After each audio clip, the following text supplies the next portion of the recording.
మహానుభావుడు విఘ్నరాజు వినాయకుడు అని రెండు పేర్లు.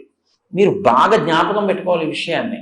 ఒకే దేవాలయ ప్రాంగణంలో ఇద్దరు వినాయకులు ఉన్నారనుకోండి, ఉంటే ఒకరు విఘ్నరాజు ఒకరు వినాయకుడు.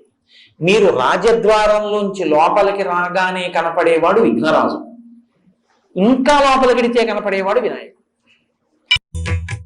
ఒకే దేవాలయ ప్రాంగణంలో ఇద్దరు వినాయకులు ఉన్నారనుకోండి, ఉంటే ఒకరు విఘ్నరాజు ఒకరు వినాయకుడు. మీరు రాజద్వారంలోంచి లోపలికి రాగానే కనపడేవాడు విఘ్నరాజు, ఇంకా లోపలికిడితే కనపడేవాడు వినాయకుడు. విఘ్నరాజు వినాయకుడు సమాన స్థాయిలో పూజలు అందుకుంటారు ఎప్పుడు. ఎందుకో తెలుసా అండి? ఒకరు విఘ్నాన్ని కల్పిస్తారు, ఒకరు విఘ్నాన్ని తీసేస్తారు. శ్రీచక్రం టీవీ. విఘ్నాన్ని కల్పిస్తే విఘ్నరాజు, విఘ్నాన్ని తీసేస్తే వినాయకుడు.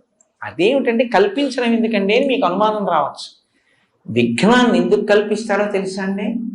మిమ్మల్ని ఏదైనా మీరు చేసినటువంటి గత జన్మలలోని పాపకర్మ మహోగ్రమైన రూపంతో తరువుకొచ్చి మీకు ఏదైనా చాలా ఉగ్రమైన ఫలితాన్ని ఇవ్వబోతుంటే చిన్న ప్రతిబంధకంగా అడ్డొచ్చి తీసేస్తాడు. వినాయక అంటే అర్థం ఏమిటో తెలుసా అండి? దాని వ్యతిరేకార్థంలో వి అన్న అక్షరం సంస్కృతంలో సమర్థిస్తుంది, వ్యతిరేకిస్తుంది కూడా. విచిత్రము అన్నాను అనుకోండి, విశేషమైన చిత్రము అని.